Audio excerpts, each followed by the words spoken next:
Bonjour à tous, bienvenue pour cette nouvelle vidéo du Grand Entretien. Aujourd'hui, je reçois Bernard Gobitz. Bonjour Bernard. Bonjour. Alors, vous êtes le vice-président des associations d'usagers des transports d'Île-de-France. Voilà. Alors, pour contextualiser un petit peu pour nos spectateurs, en fait, cette interview en appellera d'autres sur un événement qui marquera cette année 2024 en France. Ce sont les Jeux Olympiques, ils auront lieu du 26 juillet au 11 août prochain. Il y aura ensuite les Jeux Paralympiques. Alors aujourd'hui, avec vous, si je vous ai invité, Bernard Gobitz, c'est pour aborder la question des transports. C'est une question brûlante autour des Jeux Olympiques, un problème régulièrement mis en avant, pas que dans le cadre des Jeux Olympiques, mais d'ailleurs en règle générale. Première question, Bernard Gobitz, qu'avez-vous prévu pendant cette période ? Alors moi, personnellement, je ne serai pas à Paris, je partirai, je quitterai l'Île-de-France et je louerai mon appartement, mais c'est mon cas personnel, si vous voulez, et ce n'est pas forcément le cas général des Franciliens. Sinon, l'organisme dont je suis vice-président a été impliqué par les organisateurs des transports franciliens depuis maintenant 2 ans. Nous sommes assez bien informés de ce qui a été convenu et prévu, et nous espérons que tout se passera le mieux possible. Alors nous reviendrons bien évidemment sur les échanges que vous avez pu avoir avec les différentes autorités. Oui. À ce sujet, nous y reviendrons juste après, mais avant de poursuivre sur cette thématique des Jeux Olympiques, qu'est-ce que la FNOT ? Alors la FNOT, c'est la Fédération nationale des associations d'usagers des transports, qui fédère 130 associations d'usagers des transports à travers toute la France, et qui a pour but d'une part la défense des usagers des transports, d'une part, et par ailleurs la promotion des transports publics. Vous allez parfois sur le terrain juridique, par exemple ? Oui, ça nous arrive effectivement. On peut effectivement être sollicité dans le cadre juridique, mais notre action quotidienne, elle est plutôt auprès des décideurs des transports, donc les transporteurs bien sûr, l'État, les régions, les communes, enfin toute entité qui a une influence forte ou moins forte sur les transports publics. Dans l'Île-de-France, du coup, retour. Voilà. Par conséquent, en région parisienne, comment jugez-vous l'état du réseau aujourd'hui ? Eh bien, le réseau, d'une manière générale, comme vous le savez, techniquement, il est pas obsolète, mais enfin, il a un peu vieilli, c'est vrai. Des investissements importants sont en cours, entre autres la construction du Grand Paris Express, mais pas uniquement. Il y a d'autres investissements, le prolongement des lignes de métro, la 14, la 11, etc. Le renouvellement de tout ce qui roule, je dirais, est en cours aussi, mais il faudra du temps. Et pour l'instant, donc, le réseau n'est pas tout à fait revenu à ce qu'il était donc, avant la crise du Covid. Il y revient progressivement et nous espérons qu'il sera totalement opérationnel dans les prochains mois. Justement, à quoi est dû finalement ce changement de situation depuis la période du Covid ? Les démissions en cascade des chauffeurs à RATP notamment, ça en fait partie ? Oui, alors effectivement, il y a eu des missions très importantes postérieurement donc, à la crise du Covid, pas uniquement en Île-de-France, en toute la France, et paraît-il, c'est un phénomène mondial même. Donc il y a des intérêts pour le métier donc, de transporteur, et les embauches ont repris rapidement, bien sûr, mais il faut aussi former les conducteurs. Conducteur de train, c'est 1 an de formation. Conducteur de bus, c'est beaucoup moins, évidemment. Les former et faire en sorte de les fidéliser. Et par ailleurs, il y a un autre phénomène qui est apparu, qui est assez nouveau et qui est très difficile à juguler. C'est un phénomène d'absentéisme. C'est-à-dire que un certain nombre de gens, donc, du jour au lendemain, ne viennent pas. Et ça, c'est très difficile à prendre en compte. Voilà. Mais enfin, la situation revient un petit peu à la normale et espérons que ce soit une question de quelques mois seulement. Justement, cette question du recrutement, pour recentrer un petit peu notre sujet, qui est le sujet des Jeux Olympiques. Dans Ouest France, le président d'Île-de-France Mobilité a déclaré que du coup, Île-de-France Mobilité finançait le recrutement de plus de 200 conducteurs de métro supplémentaires. Oui. Dans le même temps, les discussions entre la RATP et les syndicats semblent au point mort. La RATP propose une prime de 15 € brut par jour pour ces chauffeurs. Quel est votre regard extérieur sur tout ça, vous qui prenez les transports en commun ? Eh bien, comme le dit le président de la RATP, on n'attrape pas les mouches avec du vinaigre. C'est-à-dire qu'il a pris mesure pour revaloriser les métiers du transport. Et Île-de-France Mobilité donc, a suivi en accordant des crédits supplémentaires permettant de revaloriser les salaires des conducteurs, et pas uniquement des conducteurs. Voilà. Et c'est des mesures que nous approuvons, bien entendu, hein, bien que ce soit purement un sujet de gestion du personnel. Hein, mais nous approuvons effectivement le principe même de la revalorisation des métiers du transport. Pour en revenir au réseau pur et dur, vous pensez qu'il sera prêt pour les JO? On parle d'une augmentation de l'offre estivale de 15%. En fait, ça équivaut finalement au réseau normal hors vacances scolaires. Oui. Vous pensez que ça peut fonctionner normalement, que tout sera prêt pour la difficulté, c'est que l'augmentation du trafic, elle ne sera pas répartie équitablement sur l'ensemble de l'Île-de-France. Elle sera concentrée vers les grands sites olympiques, essentiellement donc vers le Stade de France, et puis vers un endroit qu'on ne soupçonne peut-être pas, qui est le sud du 16e arrondissement, où se trouvent 2 grands stades, le Parc des Princes et Roland-Garros. Alors il se trouve par exemple que certaines épreuves se termineront simultanément dans les 2 stades. Donc il faudra évacuer les spectateurs par un moyen ou par un autre, et c'est l'un des sujets brûlants, je dirais, de cette organisation des transports. Est-ce que ces points spécifiques qui sont mis en avant, justement, ce n'est pas un problème lorsqu'on sait que Paris reste une ville touristique, lorsqu'on sait que les prix des logements vont aussi être exorbitants, que beaucoup de gens vont devoir s'excentrer de la capitale ou alors vont aller dans des arrondissements peut-être un peu moins proches des sites olympiques. Et du coup, est-ce que ça risque pas de tendre encore plus le flux? Il y a une tendance générale en Île-de-France qui est que Paris se dépeuple peu à peu. Hein. Paris perd, paraît-il, 15 000 habitants par an. Hein. Et par contre, l'Île-de-France se repeuple en banlieue, et essentiellement en grande couronne. Donc tout cela va générer à terme du trafic supplémentaire qu'il faudra bien assumer par le réseau existant ou par les nouvelles lignes en cours de construction. Mais c'est une tendance à long terme, si vous voulez. Hein.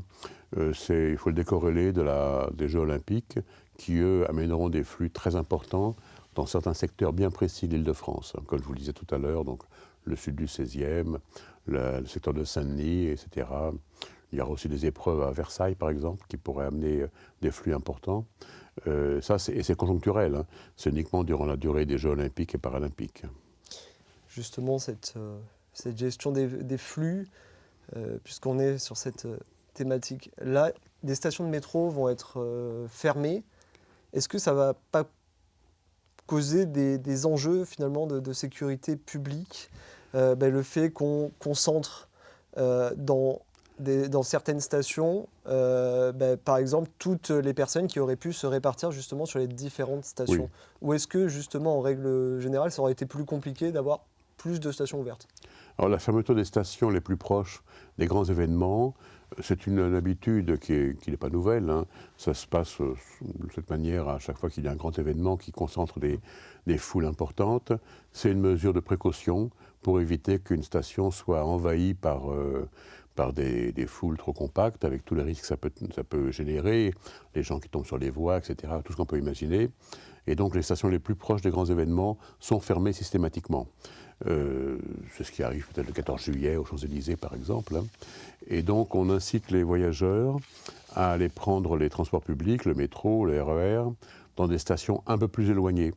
Et donc les répartir de manière plus équitable sur un plus grand nombre de stations. Alors, ça oblige effectivement les spectateurs à marcher un petit peu, 5 minutes, 10 minutes, etc. Mais quand quelqu'un va voir les Jeux Olympiques, on peut estimer qu'il est valide, etc. Et des mesures particulières vont être prises pour les personnes en fauteuil roulant, et en particulier durant les Jeux Paralympiques, bien sûr. Mais le fait de fermer les stations les plus proches, c'est une mesure qui doit être imposée, je pense, par la préfecture de police, hein, et qui est nécessaire pour des raisons de sécurité. Je vais revenir à ce que vous disiez tout à l'heure. Vous évoquiez les petites, moyennes et grandes couronnes. Oui. Dans ce cadre-là, alors là, c'est plus du point de vue des Franciliens. Énormément de Franciliens habitent en banlieue et travaillent aujourd'hui à Paris. Oui. Le télétravail a été l'une des pistes évoquées pour tenter de désengorger les transports. On rappelle pour nos spectateurs qu'au total, il y aura 16 millions de personnes qui seront attendues sur toute la durée des Jeux Olympiques et paralympiques. Est-ce que le télétravail, c'est la bonne solution? Alors le télétravail fait partie des solutions, c'est exact. Il y aura une incitation forte pour permettre aux entreprises de développer le télétravail durant les Jeux olympiques pour diminuer un petit peu les besoins de transport des franciliens qui ne seront pas tous en vacances à ce moment-là et qui auront besoin de se transporter. Voilà, ça c'est une chose. Il y a d'autres mesures qui seront préconisées et on incitera, alors c'est pas facile à mettre en œuvre, c'est pas facile aussi à expliquer, mais on incitera les franciliens qui le peuvent à prendre leurs vacances, par exemple, durant les Jeux olympiques et paralympiques, à quitter l'Île-de-France, ce qui fera du trafic dans les transports publics un peu plus faible. C'est une solution qui a été appliquée à Londres en 2012 et qui a bien marché. On s'est aperçu que pas mal de Londoniens étaient partis en congé durant les Jeux olympiques et ça avait contribué à baisser un peu la fréquentation des transports publics. Est-ce qu'en France ça marchera bien? Nous verrons. Qu'est-ce que vous conseilleriez en tant que vice-président de la FNOT Île-de-France à ces usagers qui n'auront pas le choix de prendre les transports en commun? Quels sont finalement les horaires, les meilleurs horaires pour tenter d'éviter la vague, si je peux m'exprimer ainsi, pardon. Ben, disons que les jours et les heures des épreuves sportives sont connus, hein. Donc il est recommandé à tous les franciliens qui, eux, habitent en Île-de-France et n'ont pas beaucoup de choix, d'essayer d'éviter les transports publics, au moins dans les secteurs concernés, aux heures et aux jours d'épreuve, effectivement. Bon, chacun fera pour le mieux, hein, c'est sûr, mais c'est une précaution qui est souhaitable. Est-ce que ce genre de conseil serait efficace et sera suivi? Nous le verrons, mais enfin, c'est une question de bon sens, si vous voulez, hein.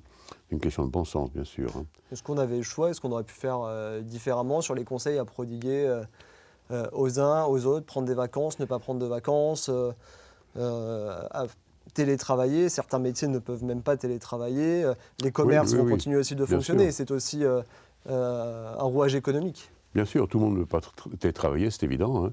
Les gens qui travaillent sur un chantier de construction, bon, ils ne télétravaillent pas. Les vendeurs ou les vendeuses dans un magasin ne peuvent pas non plus télétravailler, ça c'est clair. Donc ce télétravail donc, s'adresse à ceux qui ont la possibilité, du fait de leur fonction, de télétravailler, et dont l'entreprise permet justement ce type d'activité. Alors, en décembre, Clément Beaune, justement, invitait les franciliens à s'organiser, à s'organiser différemment. Mmh. C'est aux franciliens de s'organiser différemment. Faut prendre toutes les contraintes lorsqu'on vit, ou est-ce qu'il n'y a pas une adaptabilité aussi? Il n'aurait pas fallu une adaptabilité envers les franciliens? Oui, le réseau transport donc, va être adapté puisqu'il y aura des transports particuliers propres aux Jeux olympiques. Et en particulier, on reprenait l'exemple donc, des deux stades, donc Parc des Princes et puis Roland-Garros. Il y aura des lignes de bus qui rabattront donc, les voyageurs vers d'autres lignes de métro, par exemple la 2 porte Dauphine, le RERC au pont du Gardigliano, etc. Donc ce sont les transports spéciaux qui coûtent cher, hein, qui auront un coût important, hein. Cela dit, on tombe après dans le sens commun, si vous voulez. Il est certain qu'il n'est pas conseillé pour quelqu'un qui n'a pas un besoin absolument nécessaire d'aller porte de Saint-Cloud, d'y aller le jour des épreuves olympiques. C'est pas, bon, après, c'est une question de bon sens. Il y a également une application qui va être mise en place dans le cadre de ces Jeux olympiques.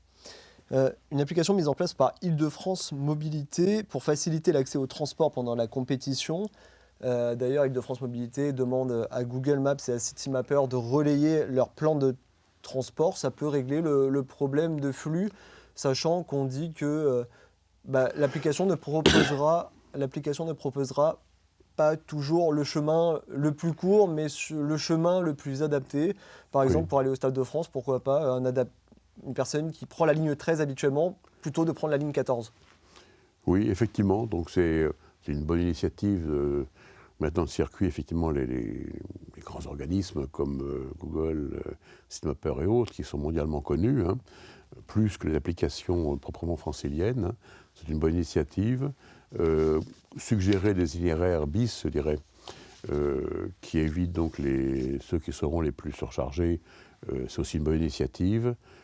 Quelle sera l'efficacité, on le saura donc le jour venu simplement. Hein. Mais le principe lui-même est tout à fait intéressant.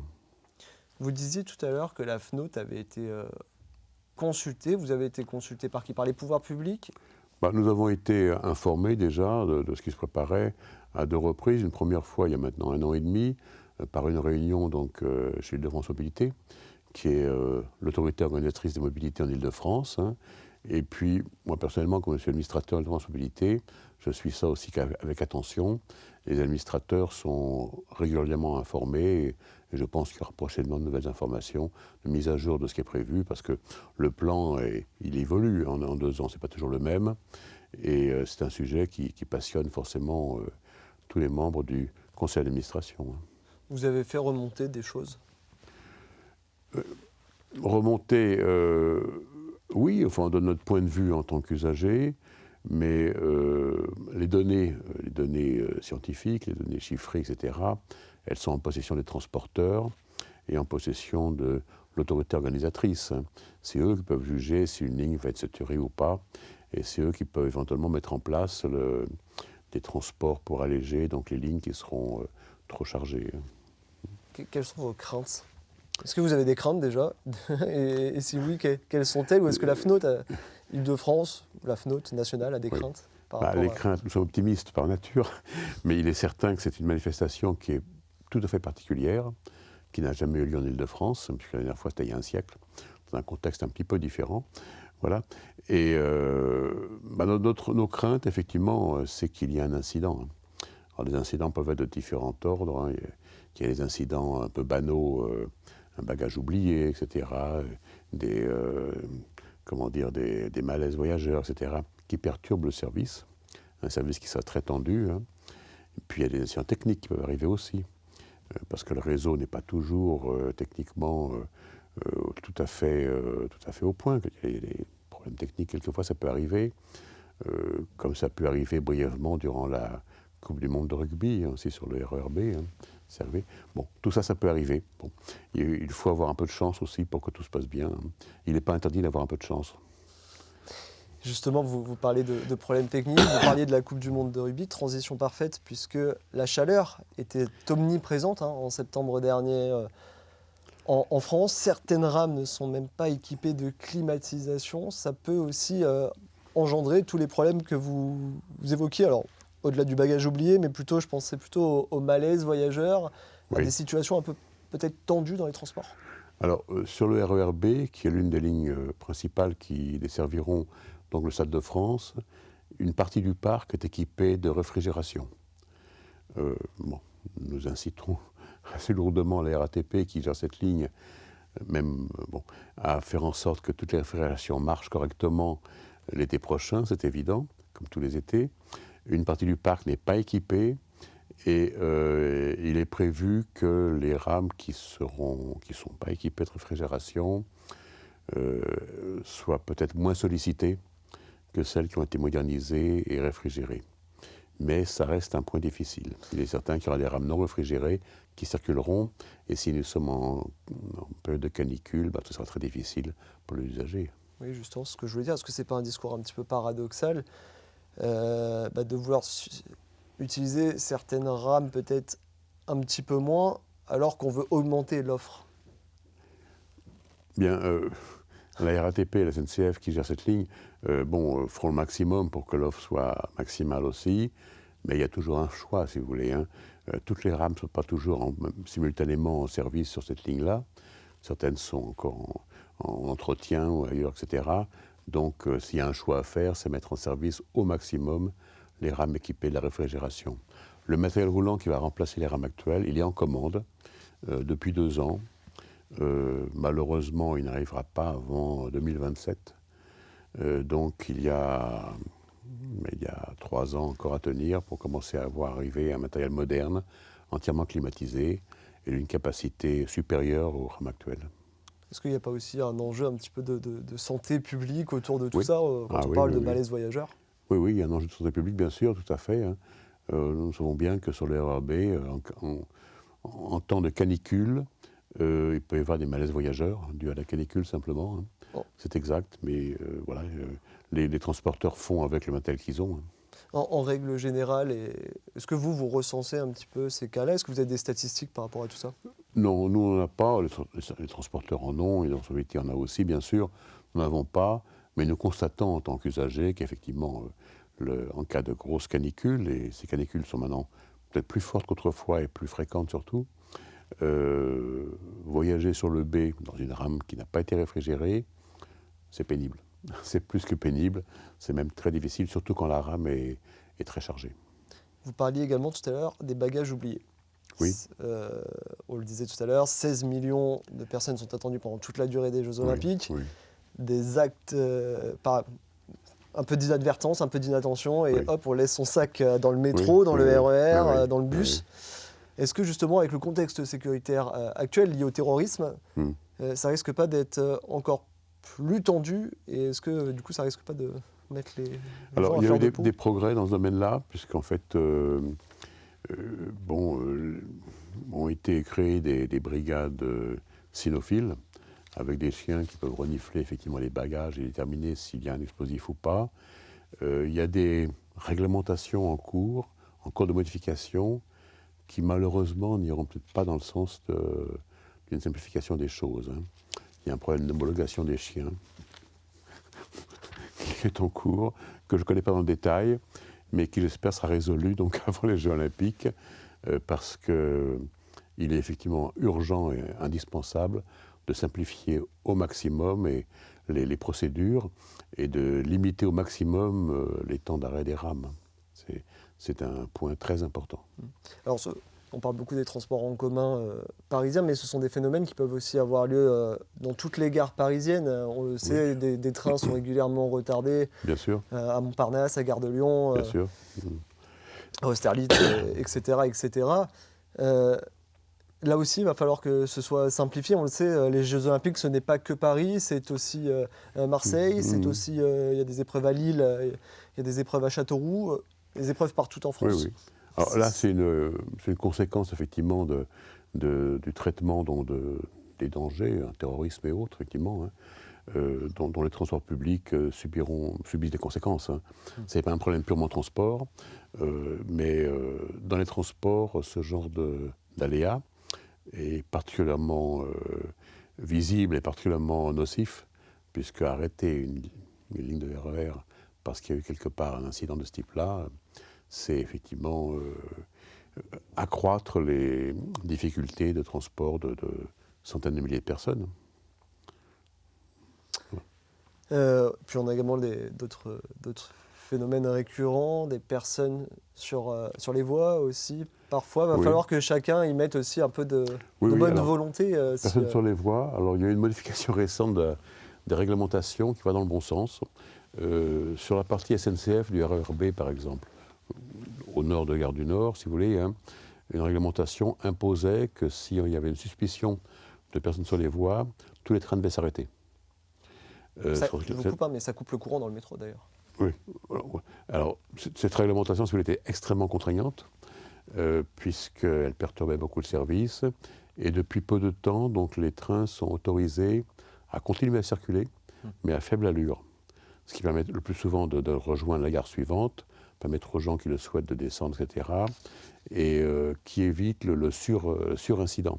Le surincident, on l'a vécu plusieurs fois donc, sur le RER B, Gare du Nord, c'est que si un train s'arrête entre deux gares, parce qu'il y a des gens sur la voie, et que l'arrêt dure trop longtemps, eh bien les voyageurs dans la rame descendent sur les voies eux-mêmes et complexifient encore l'incident, si vous voulez. Donc le fait qu'une rame puisse, à faible allure, aller jusqu'à la gare suivante, permettre aux gens qui le souhaitent de quitter la rame, c'est une mesure très intéressante et on espère qu'elle aura des effets très positifs. On parle beaucoup des RER, des métros, on n'oublie pas aussi les Transiliens qui sont régulièrement impactés par des problèmes de trafic. Bien sûr. Qui sont gérés par Île-de-France Mobilité. Oui. Là aussi, il y a des efforts nécessaires qui sont faits. Eh bien, le Transilien, il sera moins sollicité que les RER, effectivement, mais il sera sollicité, par exemple, pour les épreuves à Versailles, desservi par le Transilien, etc. Donc le problème est le même. Il sera peut-être moins fort que sur les RER parce que les Transiliens ne desserviront pas, sauf erreur, hein, les points les plus chauds, qui seront le Stade de France et puis le sud du 16e, hein, par exemple. Mais il est certain que le trafic du Transilien devra aussi être surveillé avec beaucoup d'attention. Mais bon, nous ne pouvons que faire confiance aux transporteurs. Hein. Voilà. On parle du coup beaucoup de possibles dysfonctionnements. Évidemment, les imprévus seront très certainement là. Oui. On ne peut le nier.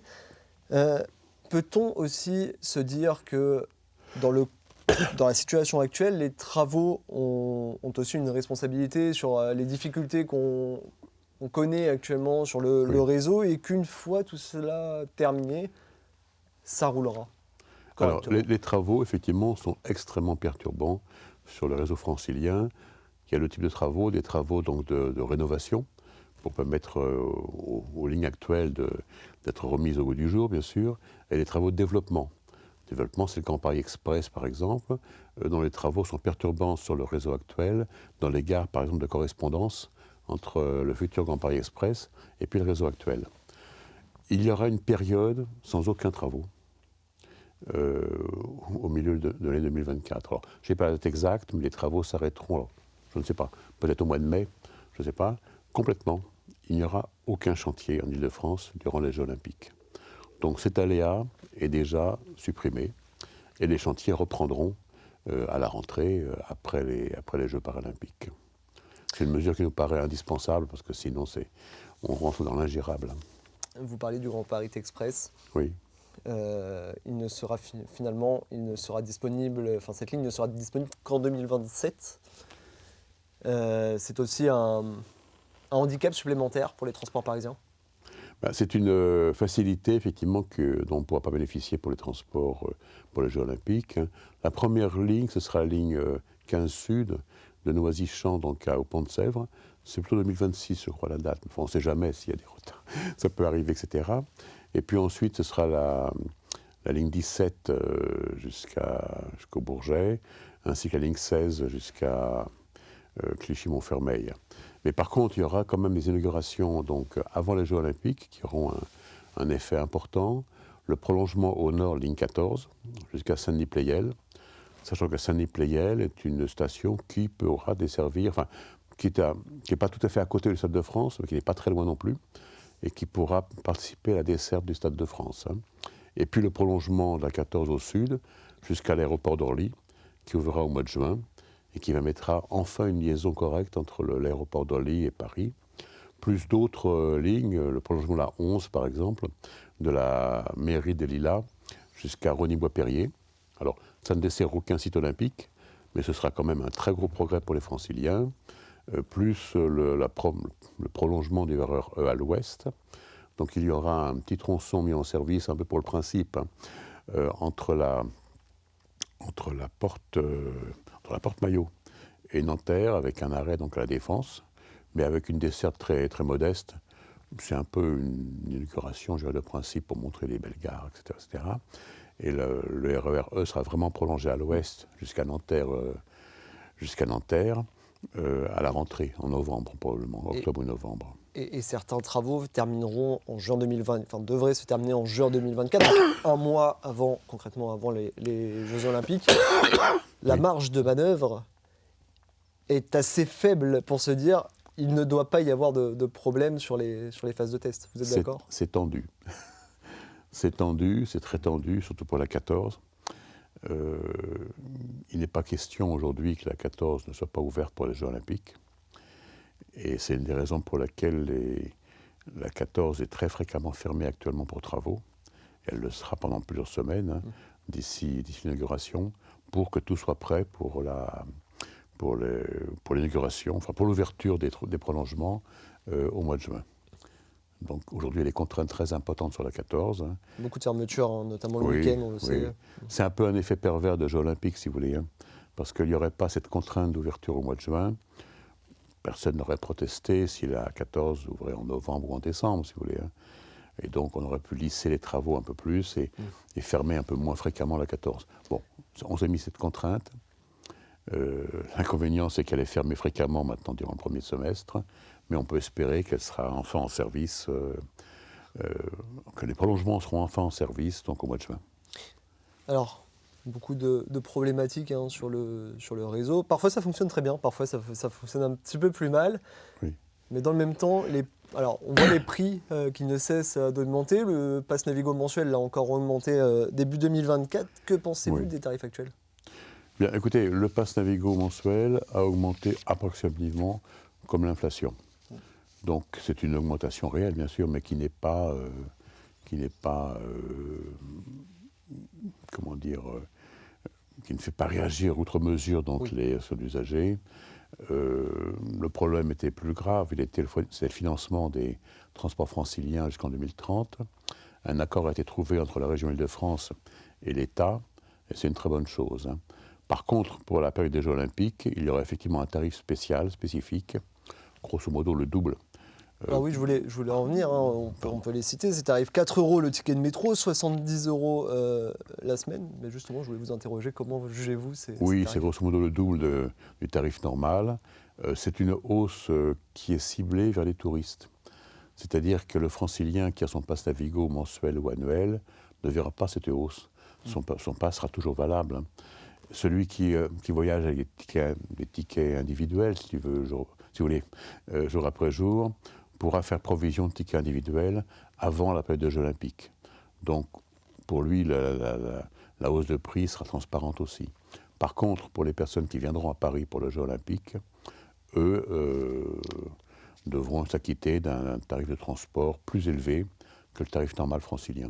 Ça nous paraît juste, si vous voulez, hein, parce que les renforts donc, nécessaires pour les Jeux Olympiques ont été chiffrés à environ 200 millions d'euros, qui devaient être pris initialement en charge par le comité olympique. Ce n'est pas le cas aujourd'hui. Donc faire en sorte que les visiteurs payent ce surcoût et que les franciliens ne payent pas un surcoût qu'ils n'ont pas demandé, ça nous paraît une mesure assez juste finalement. Et la hausse est justifiée par la hausse du nombre de trains. Est-ce que voilà, du coup, c'est Oui, un argument justifié ? les renforts, il y aura des lignes de bus particulières, etc. Je vous parlais par exemple, encore une fois, de la desserte du sud du 7e arrondissement, pour permettre aux voyageurs de ne pas tous s'engouffrer dans les lignes de métro 9 et 10.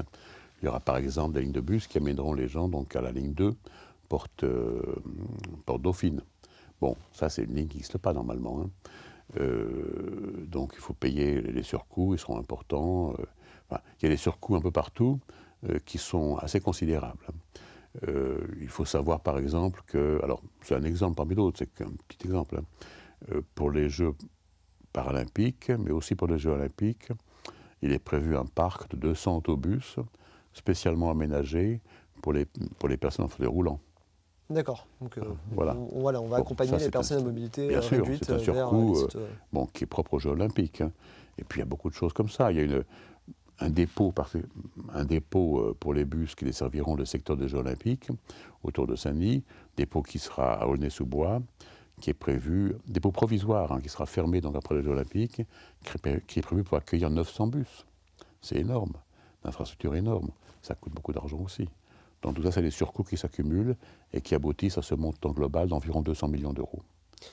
Les transports seront prêts et leur capacité bien supérieure à la demande. C'est ce qu'a déclaré du coup à Ouest France le président d'Île-de-France Mobilité. La présidente. Comment ? La présidente, Valérie Pécresse. Alors là, c'était la personne qui dirige, alors je me suis peut-être trompé, mais oui. c'est la personne qui dirige en tout cas Île-de-France Mobilité. Alors c'est le directeur général. Donc, qui a donné l'interview à Ouest France. Oui, Toutes mes excuses. C'est lui, oui, d'accord. Oui. Et voilà ce qu'il a déclaré. Est-ce que c'est un... Qu'est-ce que vous en pensez ? Est-ce que vous pensez quand même qu'il faut être mesuré, ou est-ce que vous pensez que oui, on sera prêt quand les JO commenceront ? Écoutez, il nous semble quand même que tout ce qui aura pu être fait pour permettre aux voyageurs, qu'ils soient franciliens ou touristes, hein, de voyager correctement, aura été fait. Et puis après, il y a des limites, si vous voulez. Il était prévu, comme je le disais, 2 lignes de métro supplémentaires. Bon, elles seront terminées en 2027, donc celles-là ne seront pas en service, c'est dommage, mais c'est comme ça. Donc, tout aura été fait, nous le pensons sincèrement. Maintenant, on n'est pas à l'abri d'un aléa, comme toujours. Hein. Et comme en tout, il faut avoir un peu de chance. Hein. pour que tout marche. Et si on n'a pas de chance, il y aura des problèmes. Voilà, c'est tout ce qu'on peut dire aujourd'hui. Mais faire plus et faire mieux, vu d'aujourd'hui avec les moyens existants, ça paraît difficile. Vous pensez qu'on aurait pu allouer plus de moyens ou ça aurait été compliqué dans tous les cas? 200 millions d'euros, c'est déjà pas mal. Hein. Déjà une dépense. C'est déjà une grosse somme, une somme oui, conséquente. Oui, tout à fait. Hein. Qui parfois d'ailleurs peut faire réagir. Oui, 200 millions d'euros qui sont à la charge d'Île-de-France Mobilité, comme je vous l'ai dit, hein, qui va essayer de faire payer les touristes plutôt que les franciliens, ce qui est juste. Hein. Voilà, mais c'est un montant assez considérable quand même. Hein.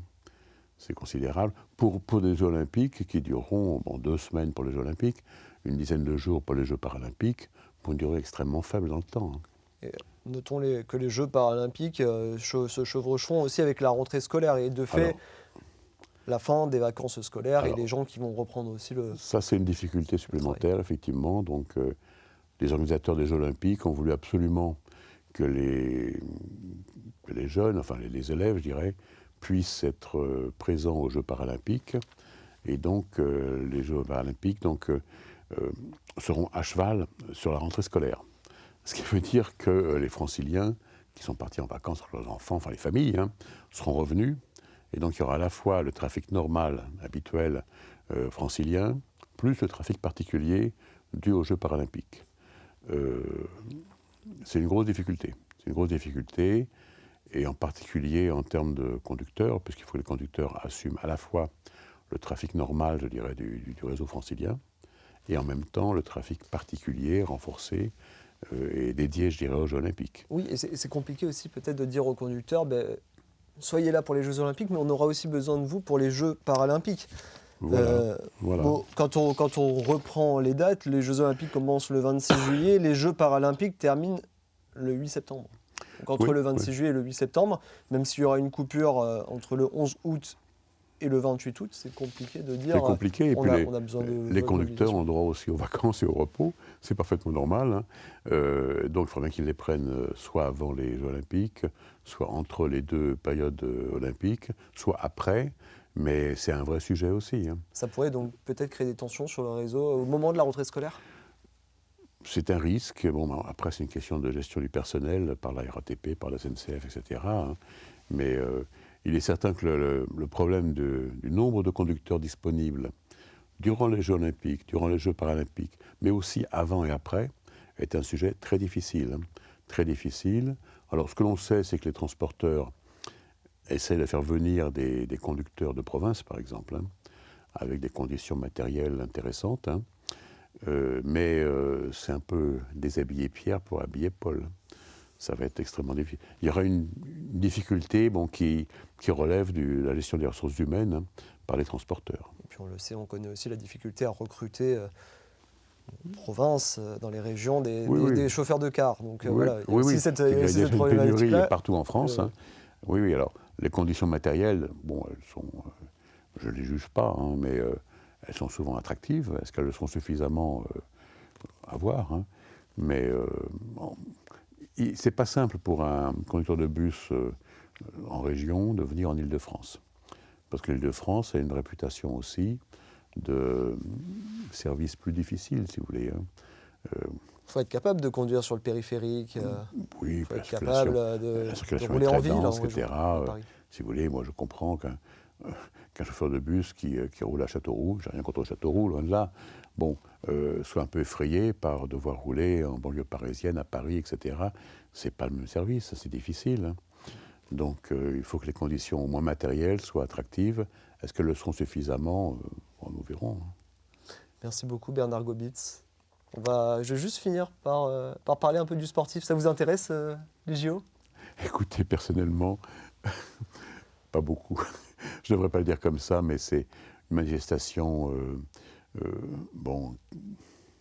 qui m'a jamais beaucoup intéressé. Voilà, moi j'admire les sportifs, hein, leurs performances individuelles, etc. Mais ce genre de grande manifestation internationale, honnêtement, j'admets que des gens soient intéressés, hein, moi ça ne me gêne pas du tout, hein, mais ça appartient peut-être un petit peu au passé déjà. vous pensez malgré tout qu'on va réussir à glaner des médailles devant notre... Ah mais devant notre public. j'espère. C'est l'image de la France qui est en jeu, effectivement, hein, bien sûr. Mais bon, voilà. C'est tout ce qu'on souhaite en tout cas aux athlètes. Je souhaite que les athlètes soient récompensés, qu'ils gagnent, qu'ils soient contents, qu'ils fassent des belles performances et que les gens qui sont intéressés par les Jeux Olympiques soient contents du spectacle qui leur sera offert, évidemment. Mais moi, personnellement, ça m'intéresse que moyennement. Mais c'est une opinion purement personnelle.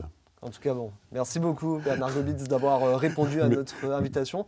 On le rappelle, vous êtes le vice-président de la Fédération nationale des associations d'usagers des transports d'Île-de-France. Donc encore merci d'être venu. Merci à vous, chers spectateurs, téléspectateurs d'Omerta qui avaient regardé cette vidéo jusqu'au bout.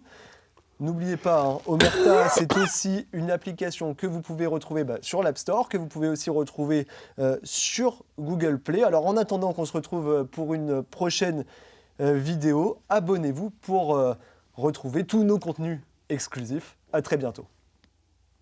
Merci.